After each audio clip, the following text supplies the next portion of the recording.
안녕하세요. 1세대 디테일링샵 코시토모 디테일입니다. 서울 성북구 삼선동에서 13년 동안 열심히 디테일링샵을 운영해 오고 있습니다. 오늘은 클래식한 G55AMG와 함께 이 세차 과정과 또 간단한 파츠 케어들 어떻게 할 수 있는지, 세차 원리를 좀 알아보려고 합니다. 세차 과정 프로세스 어떻게 시작이 될까요? 세차에서 제일 중요한 건 과연 뭘까요? 첫 번째 프로세스 제일 중요한 건 고압수라고 말할 수가 있습니다. 보시죠. 지금 흙탕물도 막 붙어있는 상태에서 저희가 사용하는 이 고압수 압력이 아마 100바에서 120바 정도 될 겁니다. 그리고 세차장에서 사용하는 것들은 150바로 매우 강력하죠. 이러한 강력한 고압수를 어느 정도 거리에서 쏴주면 보시다시피 기스를 유발할 수 있는 웬만한 오염들은 다 날려보낼 수가 있습니다. 이것이 스월 스크래치를 만들지 않고 세차하는 가장 중요한 프로세스이자 가장 처음에 필요한 프로세스라고 하겠죠. 프리워시라고도 하는데요. 그 다음에 필요한 것이 이제 폼 린스라고도 하고 스노우 폼 이렇게도 부르기도 하는데요. 폼을 사용해서 세차를 해주는 것입니다. 폼을 사용해서 꼭 세차를 해야 될까요? 라고 생각이 들 수가 있는데요. 거품, 즉 폼, 거품으로 반드시 세차를 해야 할까요? 경험해보신 분은 아시겠지만 먼지만 있는 상태에서 특히 실내 주차하시는 분들이 먼지만 쌓여가지고 그것만 날려주는데 굳이 폼을 사용해서 거품 세차를 해줄 필요는 없습니다. 다만 거품 세차를 하는 이유는 명백히 있긴 합니다. 미트질이 필요할 경우, 지금 보시는 거 제가 하고 있는 것이 미트질이라고 하는데요. 요런 것이 필요할 경우는 사실 기스를 덜 내게 하기 위해서는 윤활성이 필요하거든요. 거품의 가장 큰 그 목적 중에 하나는 그렇게 윤활성을 통한 기스를 내지 않게 하는 것도 있는데, 그 다음에 중요한 것이 바로 거품이 가지고 있는 계면 활성제가 가진 유분 분해, 그것을 이용하는 것입니다.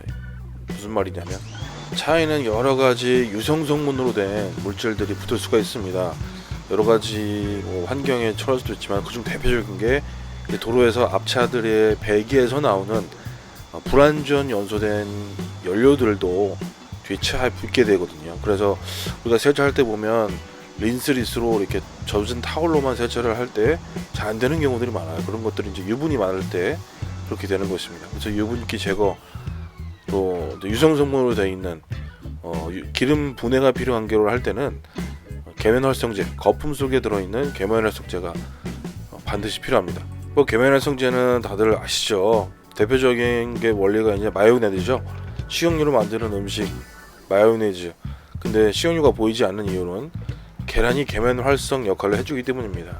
그 계면활성 역할을 해주는 계란과 같은 계면활성제는 물과 기름을 섞이게 해줍니다. 그렇기 때문에 물로 세차할 때 표면에 있는 유분을 그 계면활성제, 거품이 분해해줘서 계면을 활성시켜서 만나게 해주는 것이죠. 그래서 유분을 떼어낼 수 있는 역할을 해주는 것이 바로 거품입니다. 그래서 차의 상태에 따라서, 오염에 따라서 유분이 있을 때는 폼 세차, 거품 세차를 해주는 것이 꼭 필요하겠습니다. 잔기스를 만들지 않는 세차를 하기 위해서 반드시 투자되어야 되는 부분들이 꼭 있습니다. 그중 하나가 드라잉 타올입니다. 제가 지금 드라잉 타올을 눌러서 닦지 않고 한 손으로는 대고 한 손으로는 위로 올린다든지 밑으로 내리면서 중력만 이용해서 저희가 이렇게 드라잉을 하고 있습니다. 저렇게 하면 스크래치가 거의 나지 않죠. 잔기스가 생기지 않습니다. 그런데 저런 스킬에 따라서 반드시 따라줘야 되는 게 드라잉 타올의 소재죠. 드라잉 타올의 재질이고요. 드라잉 타올의 물 흡수력이 되겠습니다. 저희가 사용하고 있는 드라잉 타올이고요. 세차 전문가가 따로 있겠냐마는 세차 전문가라고 굳이 따진다면 특히 수입차의 구조들을 이렇게 잘 알아서 빠지지 않고 해주는 게 중요한 거고요. 역시나 드라잉에서 중요한 거 또 하나가 이제 가능하다면, 환경이 가능하다면 에어로 틈새에 있는 이런 물기를 제거해 주는 것이 중요합니다. 왜 중요하냐면 물 속에는 미네랄이 들어있죠. 수돗물에도 심지어 미네랄이 살아서 온다라고 아리수에서 광고를 하고 있습니다. 근데 물기를 제거를 하지 않게 되면 틈새에 남아있던 물 속에 있는 미네랄들이 남게 되고 쌓이면 그것이 바로 스케일, 일명 한국에서는 물대라고 부르게 되는 것입니다. 세차를 해도 지워지지 않죠. 네, 지금 광택으로 사이드 미러를 이제 완성해 가고 있는 장면인데요. 오늘도 폼 세차를 한 이유는 사실 광택을 할 때는 저희는 폼 세차를 하지 않습니다. 어차피 강한 연마로 페인트를 한꺼풀 연마해 내는 거기 때문에 뭐 얇은 유분막은 근육막은 없어지기 때문에 그렇죠. 폼 세차는 하지 않지만 이제 다른 부분들 오늘은 부분적으로만 이렇게 광택을 하는 광택하는 그 외의 부분들을 장기스가 생기지 않기 위해서 폼 세차도 같이 해주었습니다. 오늘 광택은 교체해 오신 양쪽 사이드 미러 하고요. 그리고 데미지를 입으신 뒷범퍼 그리고 알루미늄 파츠 폴리싱 이렇게 진행을 할 예정입니다. 네, 사실 이 작업은 세차 전에 했던 작업이고요. 세차 프로세스를 설명해드리기 위해서 먼저 이제 세차 과정을 보여드렸었는데요. 광택할 때 가루가 많이 날리기 때문에 부분 광택 같은 경우는 세차 전에 이렇게 작업을 해주는 게 맞습니다.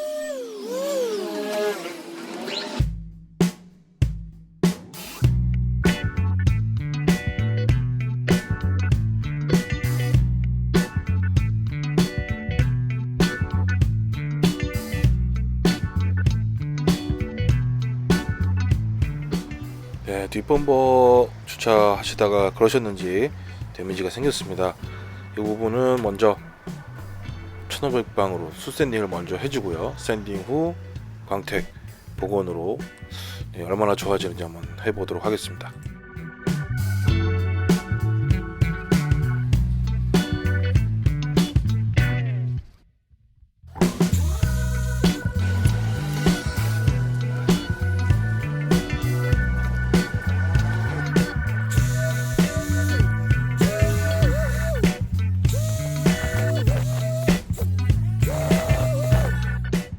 네, 이렇게 작업한 차주분의 소감은 다 없어졌네요 였습니다.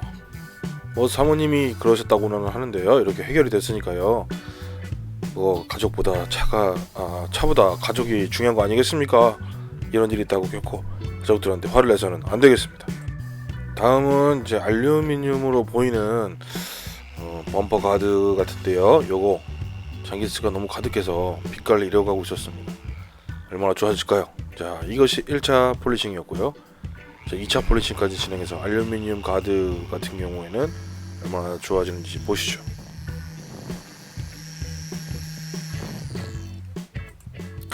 마치 크롬같이 반짝반짝해진 부분입니다. 역시 모서리 부분들이 더 장기스가 많네요. 작업해 볼까요?